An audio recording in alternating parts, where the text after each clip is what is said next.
Hello అండి, welcome to మా interest మన్పై kitchen. నేను ఇవాళ చేయబోయే రెసిపీ బెండకాయ ఫ్రై చేస్తున్నాను అండి. బెండకాయలు సన్నగా ముక్కలుగా కట్ చేసి పెట్టుకున్నాను. ఈ కర్రీ మరింత రుచిగా టేస్ట్గా రావాలంటే ఎలా చేయాలో ఇప్పుడు చూద్దాము. నేను ఇక్కడ ముందుగా స్టవ్ ఆన్ చేసుకుని ఒక పెనం పెట్టుకున్నానండి. దాంట్లో కొద్దిగా ఆయిల్ వేసుకున్నాను. ఆయిల్ హీట్ అయిన తర్వాత మనం కట్ చేసి పెట్టుకున్న బెండకాయ ముక్కల్ని కూడా వేసుకోవాలి. ఆ తర్వాత వీటిని కలుపుకొని పెట్టుకోవాలి.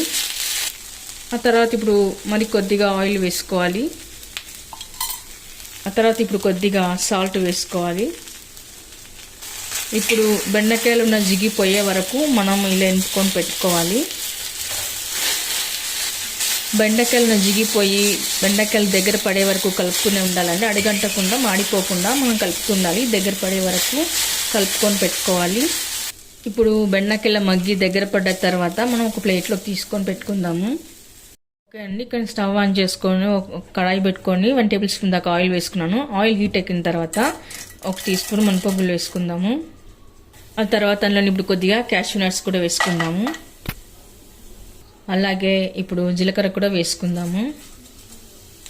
ఇప్పుడు ఇవన్నీ వేగాక మనం సన్నగా కట్ చేసి పెట్టుకున్న ఆనియన్ ముక్కలు కూడా వేసుకుందాము. ఇప్పుడు కొద్దిగా పసుపు వేసుకుందాము. అలాగే కొద్దిగా సాల్ట్ వేసుకుందాము. ఇప్పుడు అలానే అందులోనే పల్లీలు వేసుకోవాలండి. వేయించి పొట్టి తీసుకున్న పల్లీలు వేసుకోవాలి. ఇది మీ ఆప్షన్ అండి, కావాలంటే స్కిప్ చేయొచ్చు. కానీ ఇలా పల్లీలు జీడిపప్పు ఉంటేనే చాలా టేస్ట్గా ఉంటుంది బెండకాయ కర్రీ. ఇప్పుడు అలానే దంచి పెట్టుకున్న 4 వెల్లుల్లి రెబ్బలు కూడా వేసుకోవాలి. ఇప్పుడు అదేవిధంగా కరివేపాకు కూడా ఒక రెమ్మ వేసుకోవాలి. ఇప్పుడు అదేవిధంగా సన్నగా కట్ చేసి పెట్టుకున్న టమాటాలు కూడా వేసుకోవాలి.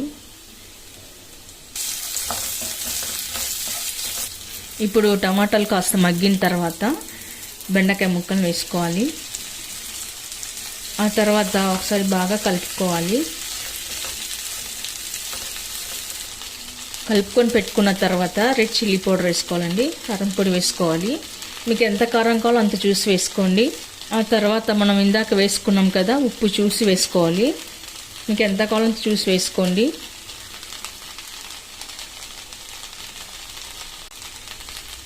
ఆ తర్వాత ఇప్పుడు ధనియాల పొడి కూడా వేసుకోవాలి. ఆ తర్వాత ఇవన్నీ వేసాక బాగా కలుపుకోవాలి. ఆ తర్వాత ఇప్పుడు కొద్దిగా జీరా పౌడర్ కూడా వేసుకోవాలి. ఆ తర్వాత మొత్తం ఇలా కలుపుకోవాలి. ఆ తర్వాత చివరన ఇప్పుడు నిమ్మరసం వేసుకోవాలి. ఆ తర్వాత చివరన కొత్తిమీర వేసి గార్నిష్ చేసుకుందాము. ఇప్పుడు సర్వింగ్ బౌల్లోకి తీసుకుందాము.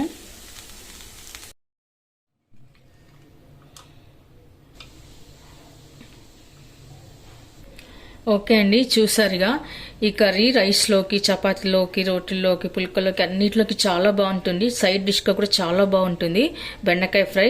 మీరు కూడా ట్రై చేయండి. మీకు ఏదైనా కుదిరిందో కామెంట్స్లో పెట్టండి, లైక్ చేయండి, షేర్ చేయండి. తప్పకుండా మన ఛానల్ని సబ్స్క్రైబ్ చేయండి. Thank you for watching.